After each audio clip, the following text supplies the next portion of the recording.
No, he lost Minnesota all 3 times. Okay. Okay. Well, I'm glad you corrected that. He doesn't agree with that, I don't though, care. Chair. We're good. We're good. If you think that any of the Somali folks that received funds sent any of that money to any of the stolen funds to Somali terrorist groups?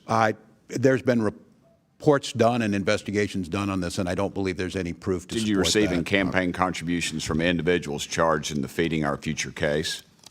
Every campaign donation I got was returned to all authorities. This is money that's been stolen, and it will not be recovered. Representative Tim Burchett came into this hearing with a blunt question for Governor Tim Walz. What happened to the whistleblowers who accused his administration of retaliation? But the confrontation went even further when Burchett pressed Walz and Minnesota Attorney General Keith Ellison over the massive feeding our future fraud scandal, and ended by telling those responsible they should step down. Governor, you mentioned that President Trump lost all 3 times. I believe that's an error, and that's a conspiracy theorist. I believe you spoke in error there, but No, he lost Minnesota all 3 times. okay. Okay, well, I'm glad you corrected that. He doesn't agree with that, I don't though, care. Chair. We're good. We're good. Have you ever used taxpayer funds directly or indirectly to take action against individuals suspected of disclosing potential wrongdoing within a government entity? I have not. Well, almost 30 whistleblowers accuse you and your administration of retaliation. Would you say that's a conspiracy then? I can't speak to what they said. I can tell you it didn't happen. Okay. Are you aware of reports alleging state officials have engaged in retaliation against whistleblowers? No, I'm not. Not specifically, no. You're not aware of that when 30 have come forward? Okay. I am not. I believe these are internet. We have options. The OLA, we have independent folks that they can come to, and I encourage them. It's against the law in Minnesota. I have executive orders. It's against the law here, but it doesn't stop it. What actions have you taken to protect whistleblowers in your state, sir? And has anyone faced consequences for retaliation? If so, who? Well, in Minnesota, we have nonpartisan legislative auditor. We have zero tolerance. The Minnesota Whistleblower Protection Act prohibits retaliation. I signed executive order in 2025, added protections. The law explains and clarifies protections around what reports are protected and who can report issues. They're strong. When I was here, I was an advocate for the IGs, and I think that's well known in my 12 years here that we need them. Okay. Well, a whistleblower told our office that her supervisor at the Minnesota Department of Health and Human Services threatened to make her job difficult. And the supervisor that did that later received a promotion.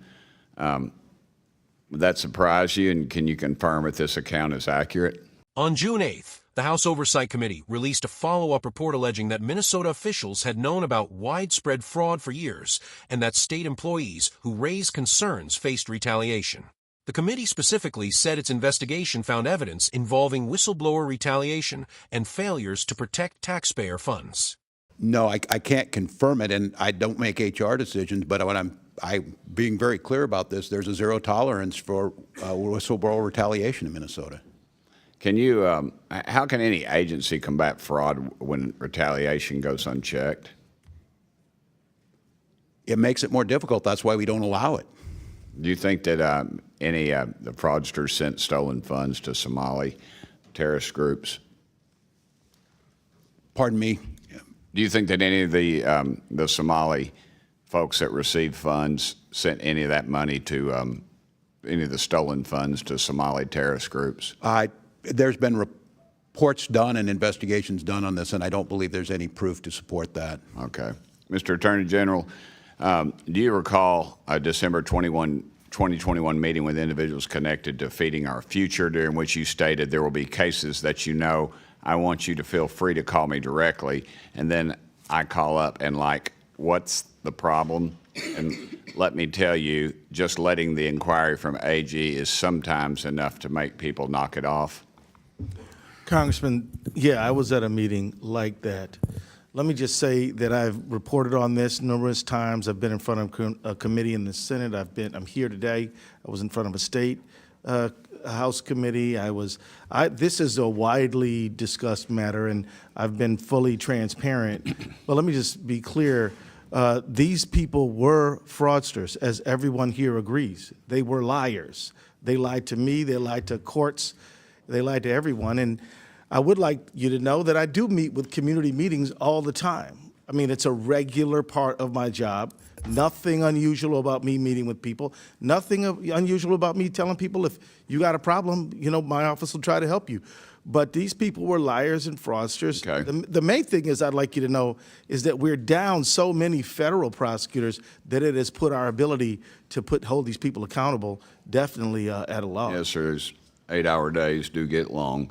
In September of 2022, you issued a press release titled, "For 2 years, Attorney General Ellison's office has held Feeding Our Future accountable." Does that sound familiar? On July 21st, the Justice Department announced that Abdirashid Bishidul became the 68th person convicted in the Feeding Our Future fraud scheme. Then, on July 24th, another defendant, Abdiaziz Shafi'i Farah, was sentenced to 10 years in prison for attempting to bribe a federal juror during his Feeding Our Future trial. So this investigation is still producing prosecutions and sentences months after Walz and Ellison appeared before Congress. Thank you for the question, Congressman. Let me tell you, the Department of Education. Does it sound familiar or not, sir? It certainly does. And the Department of And Education. how much did you receive in campaign contributions from individuals charged in the Feeding Our Future case? Every campaign donation I got was returned to all authorities. Okay. Everybody knows about the $250 million in fraud for Feeding Our Future case, which was prosecuted by the U.S. Attorney's Office in Minnesota. But there were just 2 other large site sponsors that you settled with instead of prosecuting them. Why did you not prosecute Partners in Quality Care or the Gar Family Services? Because my office doesn't have jurisdiction to prosecute in those cases. Well, you allowed them to dissolve, but no one was prosecuted. And PIQC They still is may accused, be, sir, PIQC is accused of $300 million in fraud as significant assets, yet no charges and no attempts to recover taxpayer money. I'll remind y'all, $19 billion. I was a state legislator, and I can remember when our state budget was $19 billion. This is money that's been stolen, and it will not be recovered. And you all are to blame, and every dadgum one of you all ought to step down. The Minnesota fraud investigation has continued to produce major developments since this March 4th, 2026 hearing. On March 20th, 2026, the Justice Department announced 5 additional guilty pleas connected to the Feeding Our Future investigation, bringing the total number of convictions in the case to 63. On April 9th, 2 more defendants pleaded guilty, pushing that total to 65. Federal prosecutors have continued pursuing cases connected to the broader fraud investigation, showing that the criminal response did not end with the original prosecutions. By July 2026, another defendant had pleaded guilty, reinforcing that federal investigators and prosecutors were still pursuing accountability months after the congressional hearing. Those developments are important because the hearing was ultimately about more than political arguments between members of Congress and Minnesota officials. The central question was whether government systems were capable of detecting fraud early, protecting people who reported suspected wrongdoing, and recovering taxpayer money after fraud occurred. The continuing guilty pleas provide additional evidence that the underlying Feeding Our Future fraud was real and extensive. At the same time, the later prosecutions do not automatically prove every allegation made against Governor Tim Walz or Attorney General Keith Ellison. Those claims require separate evidence and should not be treated as established simply because other defendants were convicted. What made the exchange particularly significant was the disagreement over whistleblower protection. Representative Tim Burchett pointed to allegations from roughly 30 whistleblowers who claimed retaliation within Minnesota government. Walz rejected the allegations and pointed to Minnesota's whistleblower laws, executive orders, and independent oversight mechanisms. The larger issue, however, is whether protections written into law actually work when employees believe reporting misconduct could damage their careers. That matters enormously in fraud investigations. Large government programs depend heavily on employees, contractors, auditors, and investigators recognizing suspicious activity early. If people fear retaliation, they may remain silent. If agencies fail to act on warnings, fraud can continue until the financial damage becomes enormous. So the real test of a whistleblower system is not simply whether a law exists. It is whether an employee can report suspected misconduct without fear of losing their position, being punished, or watching the person accused of retaliation receive a promotion. The hearing also raised questions about the relationship between state officials and the Feeding Our Future organization. Attorney General Keith Ellison acknowledged attending a December 2021 meeting involving people connected to the organization and defended his office's efforts to address problems. He argued that the people involved ultimately proved to be fraudsters who had deceived officials, courts, and others. He also emphasized that Minnesota had been dealing with limited federal prosecutorial resources, which he said affected the government's ability to hold people accountable. That defense deserves an important distinction. The existence of federal prosecutions and guilty pleas shows that investigators eventually uncovered a massive fraud scheme.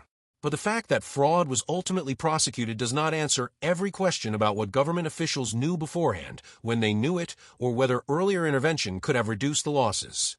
Those are oversight questions, and they require documentation rather than political assumptions. Another major point raised during the hearing involved the allegation that stolen money may have been sent to terrorist organizations. The testimony did not establish that claim. That distinction is important. Allegations involving terrorism are extremely serious and require strong evidence. Ellison told the committee that investigations and reports had not established proof supporting the allegation. It would therefore be misleading to present the allegation itself as a proven fact. The same standard should apply to the broader political accusations made during the hearing. Defeating our future fraud was unquestionably serious, but responsibility has to be separated between the people who committed the crimes and officials who may have failed to detect, prevent, or respond to warning signs. Those are different questions. The later guilty pleas make one thing increasingly difficult to dispute. This was not a minor administrative mistake. Federal prosecutors continued obtaining convictions from people connected to the scheme months after the original congressional investigation. That strengthens the argument that oversight of federally funded programs needs serious safeguards, particularly when large amounts of public money can move through organizations with relatively limited oversight. But there is another side to the story. Congressional investigations can expose failures that ordinary audits miss, but they can also become politically charged. When lawmakers accuse elected officials of being personally responsible for fraud committed by third parties, the evidence has to support that conclusion. Otherwise, legitimate oversight can turn into partisan blame. The most important lesson from this hearing may therefore be institutional rather than partisan. Fraud prevention cannot depend on political affiliation.